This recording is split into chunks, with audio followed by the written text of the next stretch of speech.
Good afternoon, Facebook world. Good afternoon, friends, family, everybody. Don't know who's on yet, but we're soon to find out. But we are going to get this little party here started with just a very lighthearted, fun question before we enter into some very, very serious discussion.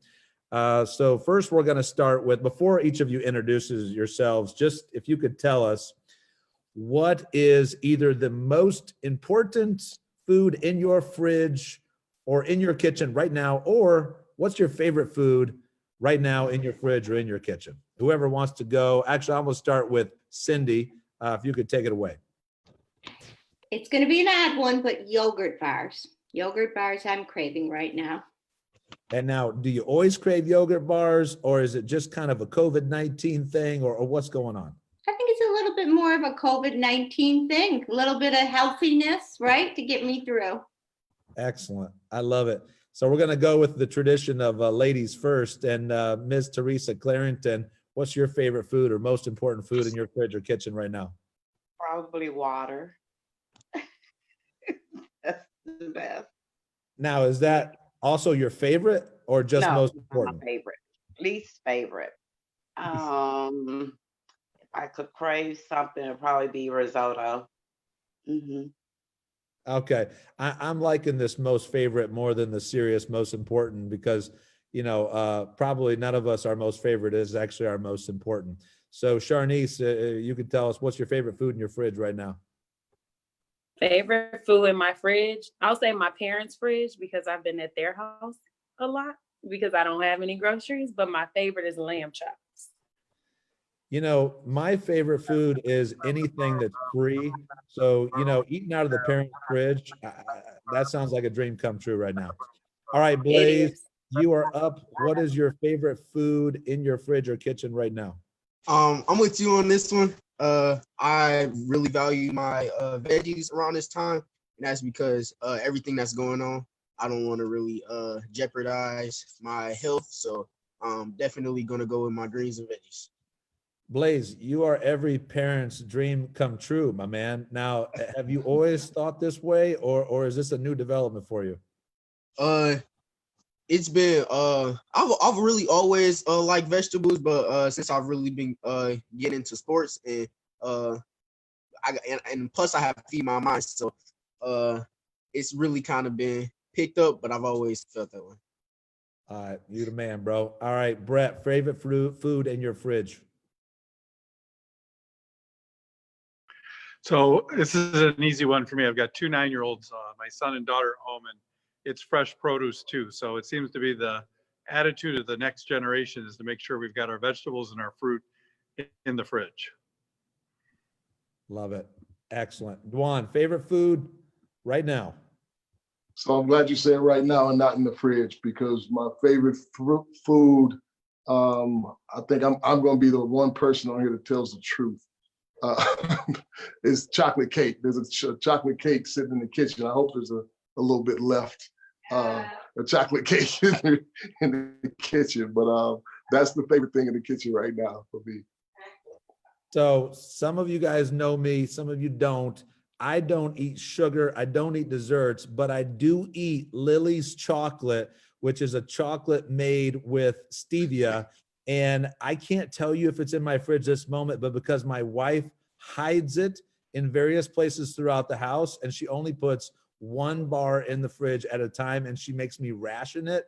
And I've already gone through my rations. So, I can't tell you for sure if it's there or not. I'm hoping to God that it is.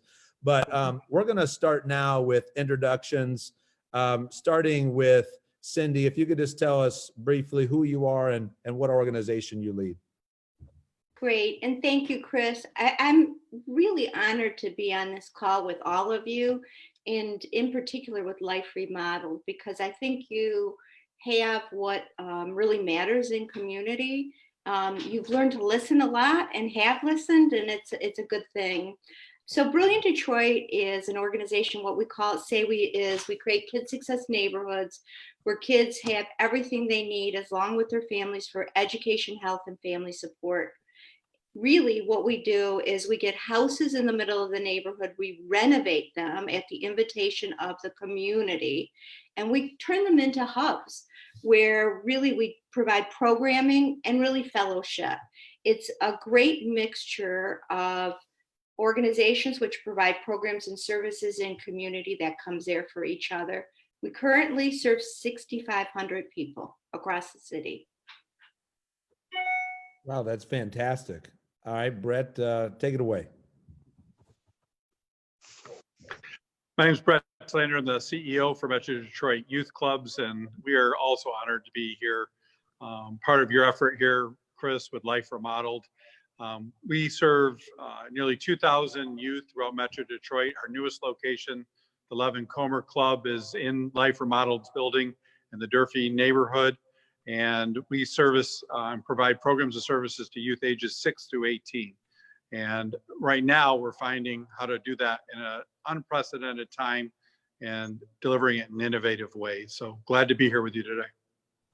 Thanks, Brett. Ms. Teresa Clarington, you are on deck. Oh, you're on mute, Teresa. And Sorry you're about good.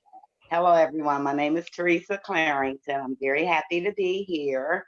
I am the president of the Longfellow Block Club, which encompasses Glendale South to Davison North. Oh, you're back on mute, Teresa.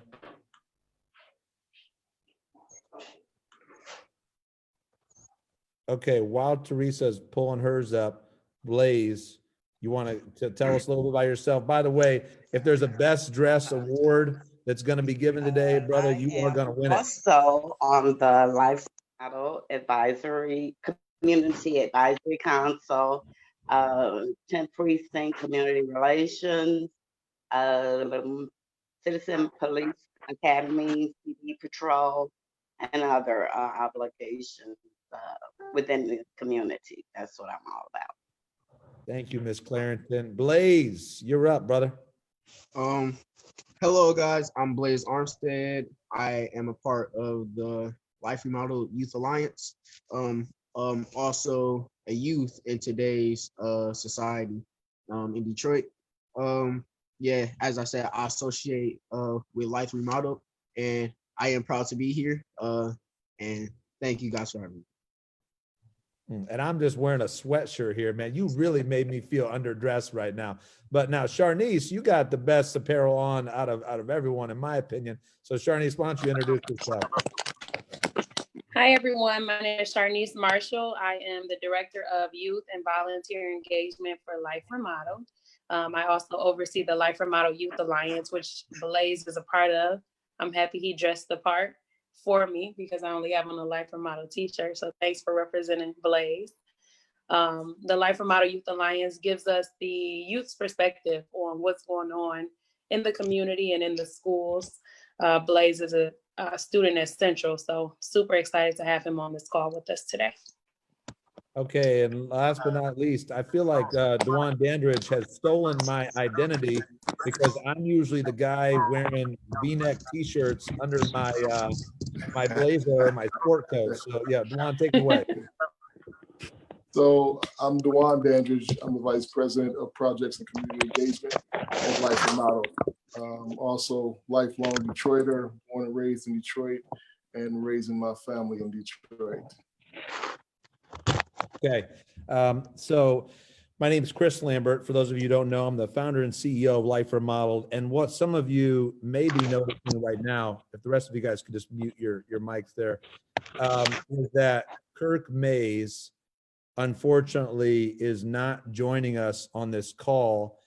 And it's under some pretty unfortunate and horrific circumstances. Now, you know, I want to be mindful of the fact that we all need to be positive. We all need to be saying good things to lift each other up. We all need to keep each other motivated. But at the same time, we got to be dealing with some real crises that are going on right now. And food insecurity is one of them. But unfortunately, there's even greater crises than hunger, and that's death. And several of us on this call knew someone very, very well who unfortunately has left us to be with God. And his name's Marlo Stoudemire. Honestly, one of the most important and incredible leaders in social transformation in the entire Detroit region. Marlo is one of the most amazing guys you'll ever know, you'll ever meet. And a lot of us know Marlo. A lot of people on this call know Marlo and have been touched by Marlo's life. And Kirk Mays is one of Marlo's best friends. And so I'm going to ask for all of us right now, and I'm just going to lead us in a prayer to be praying for Marlo's family, because, you know, the realities of us not being able to have funerals in this time, us not being able to hug one another during this time, it's unlike anything we've ever experienced in our entire lives. And Marlo is probably going to be the first person that some of us know, but unfortunately, if we're very real, more people are going to pass away that we know and love. And I'm going to ask for prayer right now for Marlo's family and for everybody. So if you want to join me in prayer, great. If not, that's fine too. Maybe you take a moment of silence. But Dad, right now, I just come to you with all my brothers and sisters and everybody on this call. And I come to you with confidence that this is not something that took you by surprise, that you knew all this was going to happen. I come to you with confidence that you're good. I come to you with confidence that you love every person on the planet, that you know everything about us, every hair on our head. I also come to you with absolute confusion over why Marlo, why some people, not others, why not me? I don't know the answer to that, and I don't know that you're going to give us that answer. But God, right now, I do ask for your special supernatural comfort for Marlo's family, Marlo's wife, Marlo's children, Marlo's extended family, Marlo's friends, everyone who Marlo has ever known or touched. And that is many, many, many, many people. And God, I pray for not only him, but for anybody battling right now COVID-19, for their protection, their blessing, their complete healing in your name. And God, I pray for protection for all of us who don't have it. Keep us from getting it, Lord. Give us wisdom and understanding and give us a cure quickly. In your name I pray. Amen. And so we're caught in the middle of this crazy situation where I just prayed for someone who we love, who has just left this earth. And now we're going to talk about a pressing matter that is affecting many, many, many, many people, and that's food insecurity. And I realize there's a wide range of emotions going on right now. We're not here to freak people out unnecessarily. We are here to educate. We are here to also lift each other up. So we're going to talk about some challenging stuff. I'm going to start with Cindy. You know, Cindy, can you define for us what is food insecurity?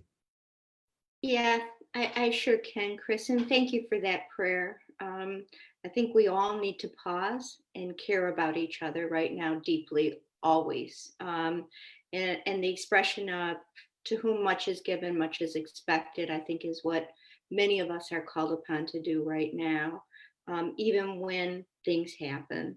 So food insecurity is not a new issue. It is an issue, though, that is going to get harder and worse for many. Basically, in the US alone, it's estimated that 1 out of 9 families, 1 out of 9 people actually miss at least one meal a day for lack of funding. And in Detroit, where 60% of the kids live in poverty, and there are many issues in regards to income inequity, there are a lot of kids and families going without meals. It's particularly difficult at this time with the different schools closing. And for many, that's the home base to get your meal. But suffice it to say that these things happen in our world. People need their basic needs met. And I don't think there's anything more fundamental than having enough food. Yep. I couldn't agree more. Brett, your organization that you lead, Metro Detroit Youth Clubs, is working with hundreds of kids. I mean, first of all, how many kids are you working with in the city and suburbs? And then what does food security look like now for some of those children and families you work with? And is there a story that you might be able to share with us of what someone's going through? You know, Chris, we serve nearly 2,000 members through our locations. And our newest location, I was on the phone about an hour ago with Linda Neighbors, who is calling the members, the families who attend at the Levin Comer Club at Life Remodeled location in the Durfee neighborhood. And part of what our team is doing right now, we launched this morning in response to the governor's executive order for everybody to stay at home, is to reach out to our members and assess what the basic needs are around food, around support, around mental health services. What is it that's going on in the family home right now, and where can we be of service? So today, when we look at the issue of food insecurity and the issues that we're seeing within the homes, one of the things these are times where organizations can rise up and do the right thing. And in our calls this afternoon, just in the last 2 hours with our families, one of the things that we're discovering is their access and the benefit of the program run through DPS. So on Thursday, DPS has identified 17 schools and a schedule where they're distributing multiple meals for breakfast, lunch, and dinner so that they can access it. One of the things that you've been really good at is getting the information out into the neighborhood and into the communities so that people know what resources are there for them. So that is something that has come up in all of our calls, is knowing that at Durfee, at Central High School, there is this access to be able to pick up several days worth of food for breakfast meals, pre-cooked lunch, and suppers as well. But the part I want to address and just kind of echo what Cindy was talking about too, this current environment brings an inordinate amount of pressure to everyone. And when we look at the community that we're talking about right now, whether it's been under-resourced, incredible stress that's taking place has been, for instance, one family that we talked to this afternoon, mom was able to have surgery a few weeks ago. The surgery has failed and she has to have another surgery. She's the only transportation within the family. Nobody's old enough to be able to drive. So the ability to, it's nice that the school has access, but then how do these kids get there to get the access, get to the food, to be able to do this? So right now, the families that we're dealing with are very vulnerable. They have been all along. And now this just becomes even more heightened and aware, even in your most resourced communities, most resourced family units, the stress of everybody being under the same place and not knowing what tomorrow is going to bring adds to the pressure. I will say this though, in all of the calls, especially the ones for the Durfee community that took place this afternoon, the resilience, the strength, the determination, and the love for their children and as a family unit was remarkable. Let's talk about that stress, Cindy or Brett, and then we're going to go to everybody else here in a few more questions. But can you paint that picture for us? You know, Brett says that there's even more stress than hunger, as if that's not enough. But you know, can you give us an example of what that might look like? Really paint that picture for us, Cindy. Yeah, I sure can. And I'm going to give an example that kind of brings that home. And I'm going to end that example with something that's, I think, a little uplifting. So we serve 6,500 individuals, and we're very close with our families. Much of our model is based on relationships. So I've been fielding calls for the last week and a half, and number one issue is stress and dealing with uncertainty. You add to that needing to homeschool. Even if you're a family with a lot of resources, that is stressful. You haven't done it before, you don't know how to do it, and you're trying to balance a number of things. I talked to one of our family members on Monday. She reached out to me and said, Cindy, I really need some help. Actually, it was Friday. So I said, Jess, what's going on? And she said, look, you know where my education level is, okay? So this is a woman who gives to her community all the time, is hardworking, has 4 children, and is actually in a GED program to better herself. She has trouble with literacy, and she is trying to teach her kids with very limited resources. She's also at the same time being bombarded with messages that food isn't going to be available. They don't have proper water in the house, and wondering what's going to happen. She helps run a peer-to-peer mental health support group. Again, it's just testing her.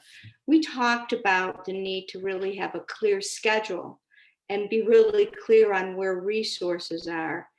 And where she ended the call was, I need this because this is the time we need to come together as community. And I need to share with all the families reaching out to me. So that is the resilience that's in community. And it is also the fears that are going on and the need even further for interconnectivity when we're not touching people, we're not in those dialogues. And I would say even with Brett, in terms of what you lift up and with Life Remodeled and with Forgotten Harvest and Gleaners and many, many great organizations, what's happening right now is people are taking off their hats. They have one hat, and it's to be a good human, and are coming together for the good of many.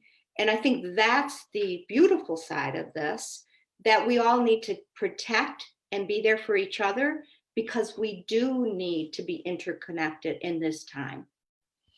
Agreed. Brett, I'm going to ask you a question, and then I'm going to turn it over to Dwan. Dwan, if you could ask Teresa a few questions, and we'll mix it up here. But Brett, any more you could add to that stress? I'm just going to throw out there, the reality that some of us are thinking through. COVID-19 causes enough stress. Add food insecurity on top of that. Now add that to a drug addiction or an alcohol addiction for a parent. Add that to a parent who might be struggling with not disciplining their children in loving ways, but disciplining in unloving. Add those factors together. And I'm not saying this applies to necessarily anyone that we're serving, but it definitely applies to some homes and some situations. And food insecurity only makes that more of an issue. Brett, any more to add on that or any thoughts on that? Yeah, I think, what you just outlined and what Cindy just got done laying out for all of us is something that we're all becoming aware of. First of all, we all talk the game about how we're all connected, and that's something that gets verbalized quite a bit. But this experience with the coronavirus has made it really clear that something that happens on the streets of Wuhan, China, can impact the neighborhoods half a world around. So, and at the same time, the solution to create health within our communities is for all of us to isolate each other and to be isolated from each other, which actually is an incredible stress creator. So, and then you talk about the conditions in which this experience washes over us. So you talk about the impact of addiction on a family. Let's just take a typical family where, let's say, there is addiction and dysfunction that's taking place. So typically a 9-year-old girl who is able to get off to school at 7 o'clock in the morning and stay at school and is surrounded by people who are caring for her, she's able to be out of that environment and then being able to go to Metro Detroit youth clubs or to Brilliant Detroit or to a safe haven at Life Remodeled. They're able to build a day that is like 12 or 15 hours outside of that environment. Now, in the conditions that we're in, she's in that environment 24/7. And those who are struggling with addiction have limited access to 12-step programs, to the support groups that they have that are allowing them to be able to put their life in order so that they can create stability at home. This is pressing all of the buttons for everyone. So food security is at the core, the lack of transportation, the isolation that's taking place, the lack of mental health resources. These are all conditions that are on the ground. But one thing I love about being in your presence, and Cindy and everybody who's on this call right now, is everybody is solution oriented. We can define the problems, and communities have defined the problems for decades and generations. And I think that this time will define the next generation, and it will be defined by people like you who are looking at solutions as opposed to just defining the problem. But we can't ignore exactly what's happening in these homes right now. Yep. And Dwan, we're going to go to you in just a minute, but I see several people are asking questions, and I can't see all of them at once. But the one question I see right now is someone wants to know, just like what Brett said earlier, what can we do? How can we help? So we're going to just touch on that briefly now, and then we might come back to it again. But Cindy, I know you're going to launch a program that's going to be available for feeding families right here in our parking lot of the Durfee Innovation Society. But what are other opportunities for people to help with Forgotten Harvest, Gleaners, Brilliant Detroit, Metro Detroit Youth Clubs? How can people help? Yeah, so I think the first and foremost is go on any of these websites and there's volunteer opportunities. As it relates to food, Gleaners, Forgotten Harvest, and I'll let Brett speak for his own organization. In each case, they're accepting maybe 5 or 6 volunteers that can really help with the distribution. These are being run very tightly right now because of safety and security. And so that's an important piece to keep in mind. I think there's also ways to donate money clearly, and money is needed. In addition to those things, I think many of the organizations, ourselves amongst them, Chris, I'm sure some of the organizations in your organization need this, are trying to do supplemental meals. And in our case, we are actually doing a weekly phone call to every single participant to check in on them, see what they need. Here's what we're hearing. Mental health is at the very top of the list. They need to have a regular schedule. They need supplies. It's not just food. Food is primary, but right after that, it is supplies. There are a number of pregnant moms that feel very isolated. We need diapers. We need those kinds of things. We have a site set up to receive these things. And I know for Forgotten Harvest and also Gleaners, they really could use additional donations. As we talked about with DPSCD this week, they had a plan. They had to pull back the plan on Monday. They put a plan back out again yesterday to get food out into the community. So as much food is getting there, it probably isn't enough. And we're likely, the truth of the matter is, this is not a 3-week issue. This is going to take a while. People are going to lose their jobs. There will be more insecurity going on. So the more you can support the not-for-profits, the better. Those not-for-profits are also losing operating expenses right now during this time. And so they need help. And I would say everybody, our model is built on us all coming together. Thank you, Cindy and Brett. I'm going to come back to you after Dwan and Sharnese talk with Blaze and Teresa, because you know, even the answer to that question is evolving. We're constantly trying to figure out how can people help. And so, Brett, I want to come back to you afterwards. And what are your thoughts on what could people do right here, right now? But Dwan, you could take it away. So, Teresa, I want you to kind of let us know what things look like right there at like ground 10, right? For you, as somebody that's, you know, very active in the community, and many of the people within your network lean to you for information, but also to be a resource that connects them with the resources. So can you talk a little bit about like the role that you play in kind of making sure that people are aware of things are between like you having to find out, do the work to find out, and disseminate the information back to your network? Mhm. Okay, thank you, Dwan. Very important question. So right now in my community, which is the Durfee-Central community, that's my baby, we're mainly concerned with our senior citizens who don't have anyone to do chores for them or take them somewhere, pick up a prescription, what have you. So we've identified the seniors definitely need, as well as the kids. And that's a baby for everybody. Now, we notice in our community, flashlights, batteries were needed, water, and we're still in the beginning phase of trying to identify the blanket of problems that will fall up under our life remodel, actually. So when I personally hear of an incident, I try and investigate it, use my resources, which I have many with District 5, and that's City Council Pro Tem Mary Sheffield's district, and our manager is Malia Howard. And she's really good about, if I identify an issue with her, usually within 72 hours it's resolved if there is a resolution for it. So those are the type of things that we're trying to combat in this area. So the other question, follow-up question I have to that is, so for you and like getting access to the resources and knowing where they are and sharing that with folks, let us take a little bit of a look in your life when you, or your role, the role that you play when it comes to someone that, okay, you've informed them where they might be able to find food, but now they don't have a way to get to the food, right? Right. Do you have to sometimes become like the Lyft driver to get them to the food as well? And if so, can you give us an example of what that looked like?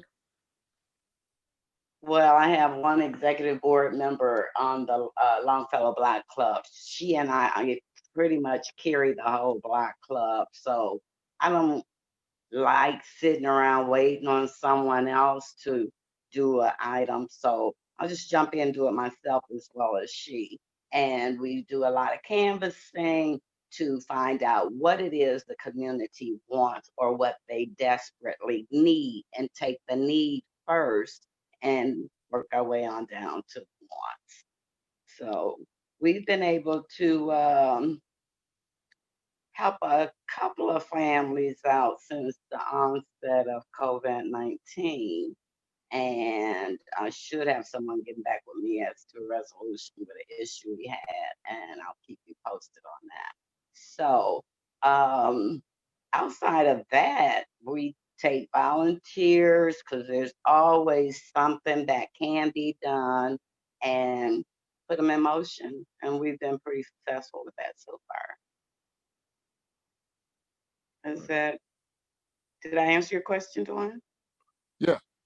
Okay, that does. I was looking for the story that you shared with me without asking you specifically about that story, about, you know, you giving, like, sometimes having to give the ride to get to the resource, be it like, you know, the food bank that's over on Oakland Boulevard, so to speak. Right. But you know, Yeah. the information that you shared is very Okay, yeah. so not to cut you off, Dwan, I apologize. So I don't know how many of you are familiar with the old Father Cunningham's church, Madonna. It has been transformed to now the Moses the Black, but they're still on Oakland Boulevard. And on Tuesdays at 12 o'clock, they do an awesome food distribution. So you literally just pull up in the parking lot, you go around, and then they'll ask you your name and take that vital information. They then put the bags of food in your vehicle, and you go on about your way. And it's wholesome, good food, some name brand foods if you're into that, and it's plenty. So I encourage anyone who's in the area on Tuesdays, 12 o'clock, to stop by. And, you know, if not for yourself, for someone else, one of your neighbors or a family member. I mean, we all got to pull it together right now. So that's an option that's available. All right. So I have one last question. I'll jump in before we go to Blaze. So as I'm aware that you've like giving rides for folks that might not have transportation to get to food on occasion. Are you a little bit more reluctant to do that now that, we're hearing the cases ramp up so much? And if you are reluctant, what does that mean for people that don't have? Well, for me personally, I'm covered in the blood of Jesus. So, I'm going to take all the smart precautions with my face mask, my gloves, and I just took a couple of ponchos from the Dollar Tree and put them over my clothes so that, I'm pretty much protecting myself. And we don't really have that one-on-one interaction as we have had in the past because of the virus. So we're mindful to do the elbow bump or the fist bump, ankle bump, however, and it's working pretty well for us right now. Thank you, Teresa. So Sharnese, we're going to jump to you. Somebody asked a question. They want to know about how are you or how is Life Remodeled working with Durfee and Central schools or Detroit Public Schools? But why don't we just go right into, your work with the Life Remodeled Youth Advisory, and specifically, we got a shining example with us today, Blaze, who again wins the Best Dressed Award. So Sharnese, I pass it on to you. Yep. Hi, Kate. Thanks for asking that question. But we are working closely with the school, Durfee and Central, to identify families who are in great need. We were accepting donations before we closed the Durfee Innovation Society. We were accepting donations for food. And myself and a couple of the teachers, including the attendance agent at Durfee, went to deliver food to those families in need. We probably helped about 15 families last week. And we are still working on identifying other families who are in need with the help of the Life Remodeled Youth Alliance, which Blaze is a part of. And we'll hop into a couple questions with him right now. So Blaze, if you can speak from the youth's perspective, how do you feel the COVID-19 pandemic has affected your generation as a whole, not only for food, but also like your daily lifestyle, education, everything? I first like to start off with food since that's one of the main topics. Food has been scarce, definitely in grocery stores. Taking like even if I or just my friend didn't have it and I did have it, if I was to go to the grocery store, everything's pretty cleared out. Everybody's in a time of distress, so it's very hard to get food and resources. So I say that it's a pretty depressing time. Definitely for youth in our environment as a whole, considering that we were already struggling before the whole Corona struck. Well, COVID-19 struck. It's just making it very more complicated. Mentally, school, we're not learning anything. We're all just sitting at home, really looking at each other through the phones. It's very difficult. The schools have been helpful during this time, and if so, what are they doing? If not, what could they be doing better from your perspective? The schools are reaching out, telling we picked up our packets for school, but it's not like learning. It's not like human altercation. It feel like we're slowly turning into robots, kind of. And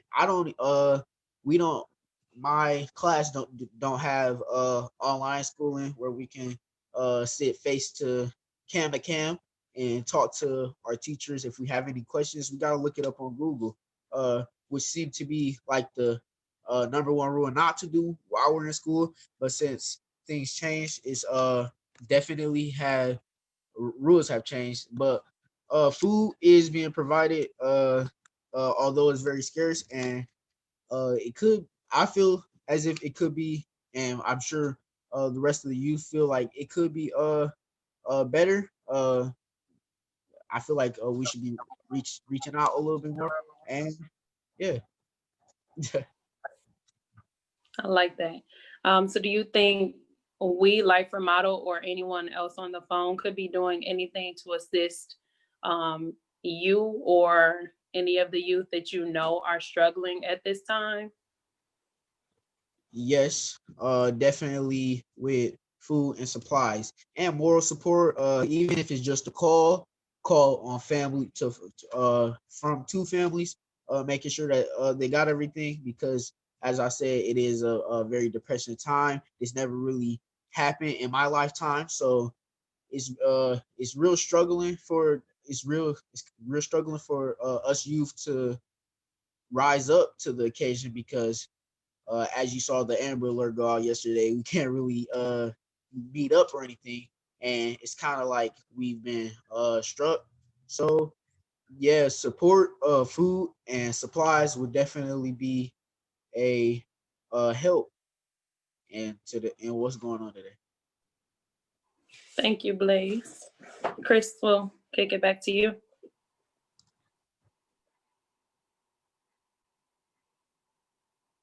I was on mute. Blaze, I just want to say you're the man, bro. And we are so proud of you, all the students at Durfee and Central. We're really proud of the school district. I mean, the school district is under some extremely difficult circumstances. I'm very proud of the superintendent and how people are rallying, but it's wild out there. Cindy, I want to go to you and I want to ask you, what are the differences in terms of access to food in the suburbs versus access to food in Detroit neighborhoods? Yeah, it's a really good question. I think in the suburbs, people get their food from a lot of sources. They get their food from grocery stores, fruit markets. They're readily available, and the food is fresh and healthy. In Detroit, there's not a lot of grocery stores, number one. A lot of the main food sources can be a gas station where the food is not healthy. It also can be way more expensive, even though it's in a lower income neighborhood. It's called food deserts. So a lot of times it takes a while to go even find where your food is because there's not enough out there. And in particular, it's not fresh and it's not as healthy as it should be in many cases. So Thomas jumped in with a question. He wants to know, what is the go-to website to find out what to do? Is there such a thing? Yeah, there definitely is, Tom, and thank you for asking that.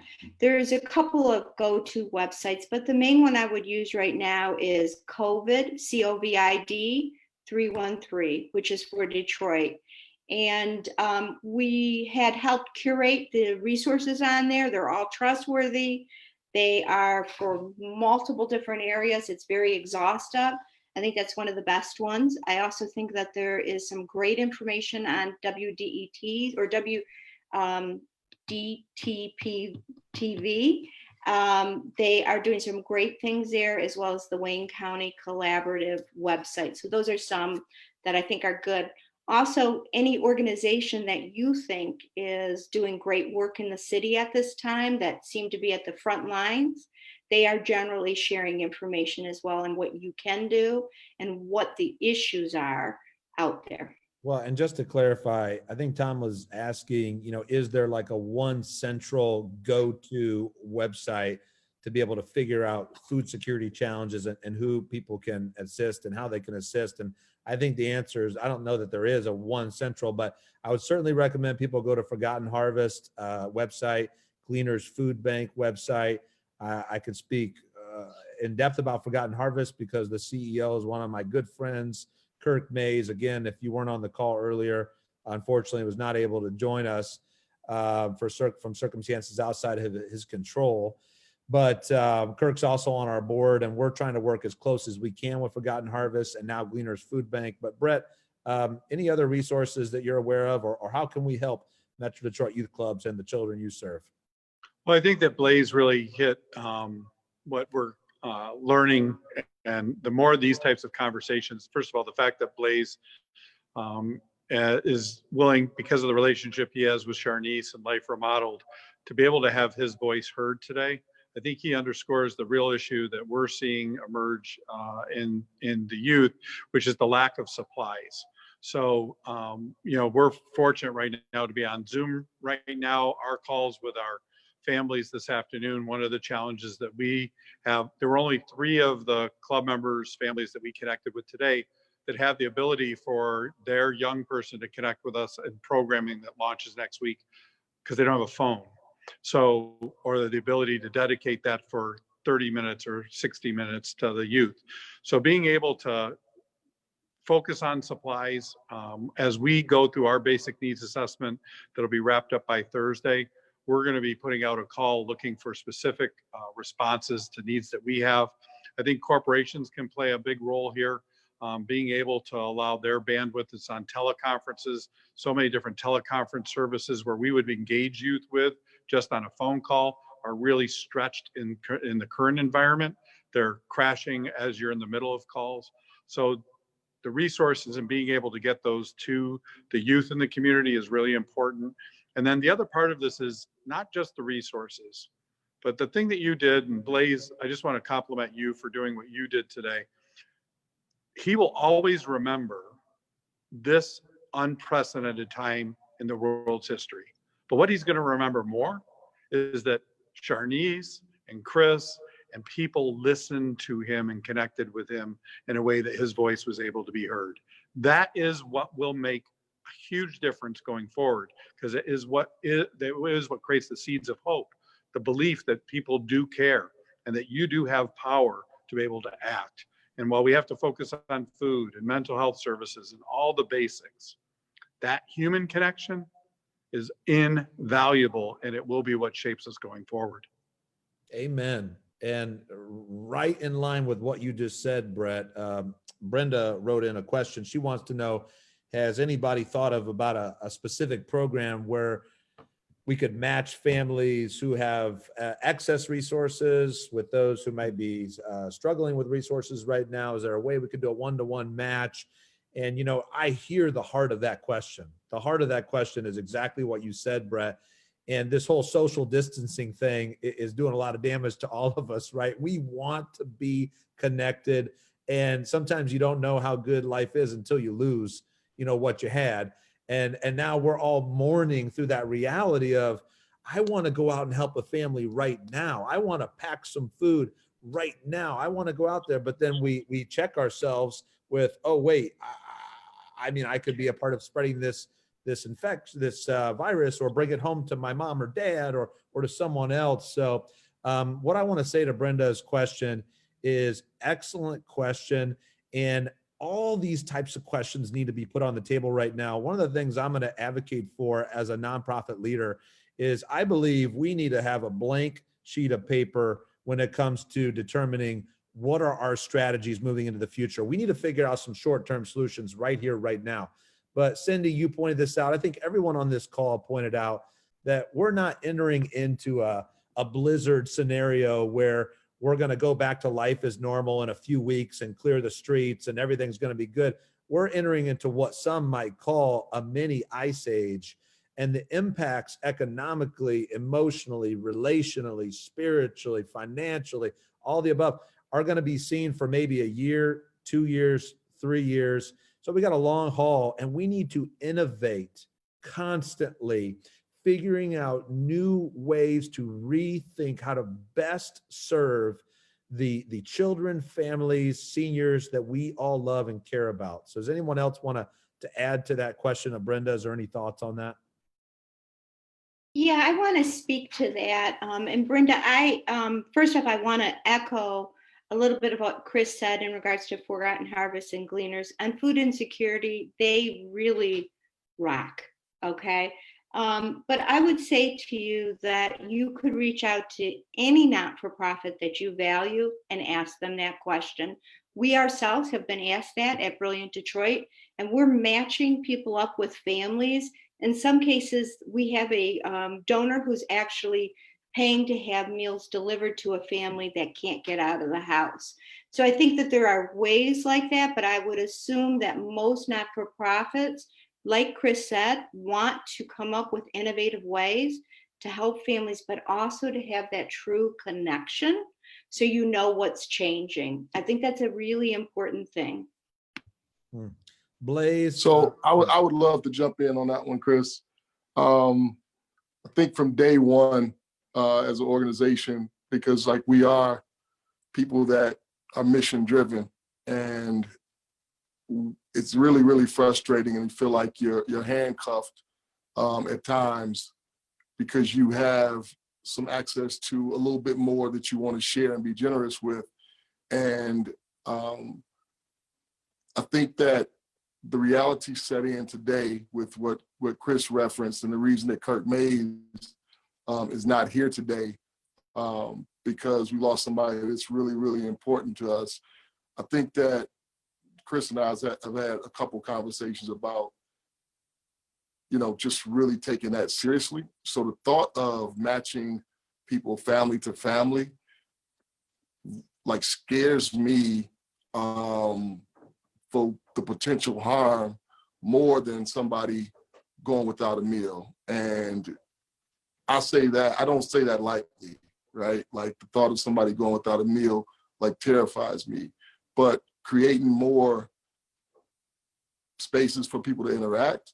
But if we're talking about matching family to family where you can, like, potentially send something to someone in a really safe way, I really think that we have to explore that question. And I thank you for asking that question, because that's the way that we solve problems. You get the question out there, and I think there's opportunity there. But and I think if Kurt was here, he would encourage us to do that in the safest way possible, and consider them a valuable resource. And there's ways to get stuff to people from Forgotten Harvest, through Forgotten Harvest and through Gleaners.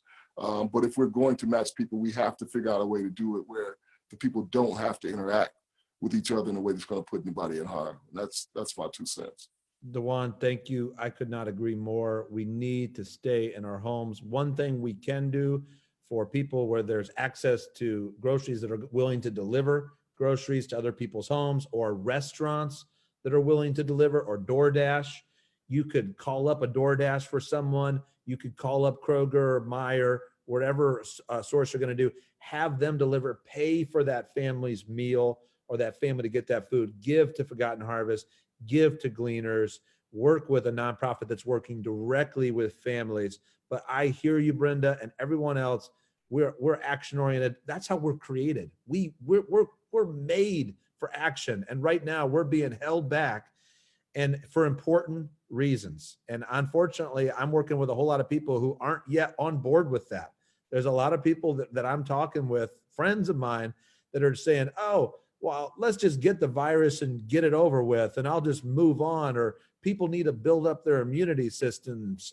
Oh my Lord, no, that is not how to act in this scenario.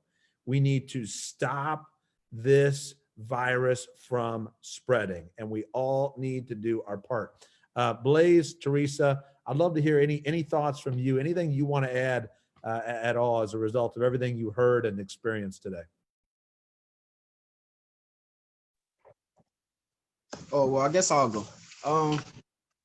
One of my thoughts that I had after hearing everything that is to offer and everything that's being put into place to move forward with this disease, it put I can see this putting a lot of people at a little bit at ease, but I feel as if there's still a lot more precautions that need to be taken, because not just my community. I know I see this every day on the media.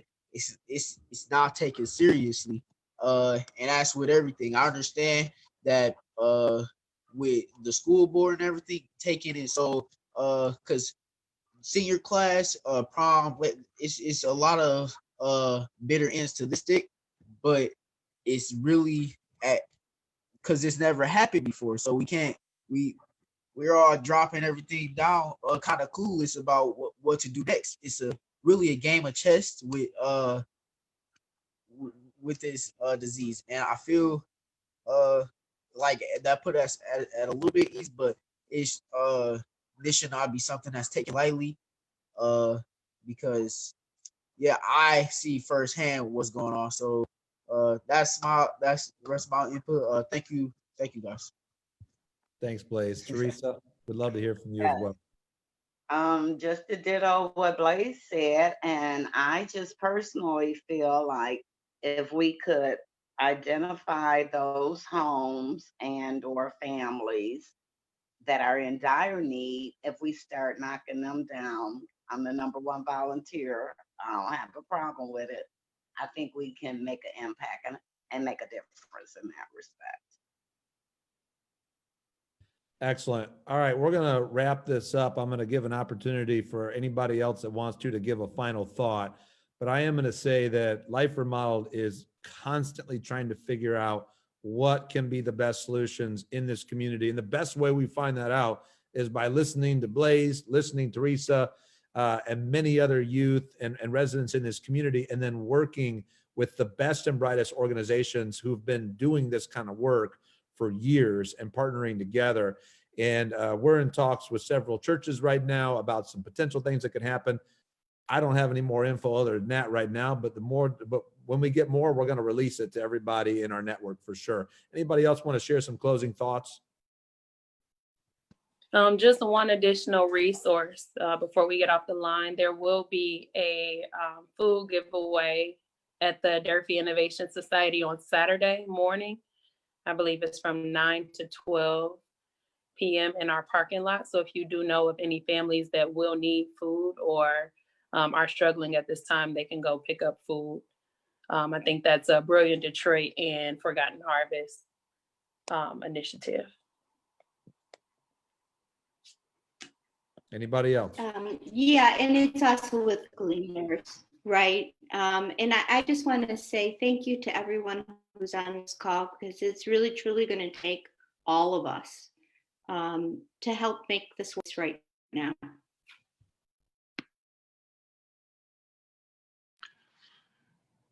And then Chris, just closing on this end, I think that what Dwan shared at the end with his comments really points to what's on the horizon.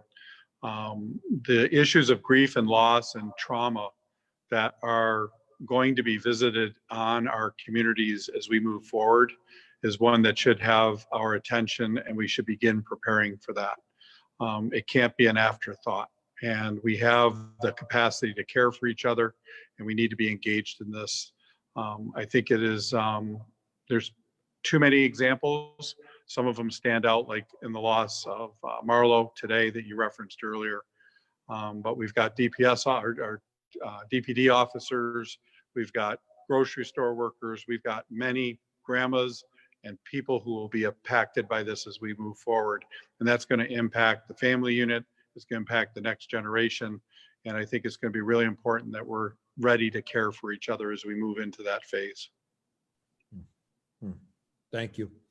All right, we're going to wrap this up. Next week, we're going to have another session like this, and I think we're going to dive into what is it like for youth who are doing schooling at home. And I know some parents have said on Facebook that prayer and spankings have now been brought back into school. Number of parents have wanted to expel their kids from school. I've been there. But we're going to dive into that. There should be some funny moments in that and some serious moments. But Brett, we got to balance all of these emotions now at the same time, like you just said. The reality of mourning in a time where we can't have funerals, we can't give hugs, and funerals right now funeral homes aren't accepting the bodies of the deceased. I mean, we have so many emotions we got to balance. Thank you guys for being willing to jump in and to be willing to expand and to be everything we can be together right now. Thank you to everybody who tuned in. We love you guys. We're praying for you guys, and we're going to continue to be in discussion and solving these issues collectively. God bless you guys. Have a great rest of the evening. Peace.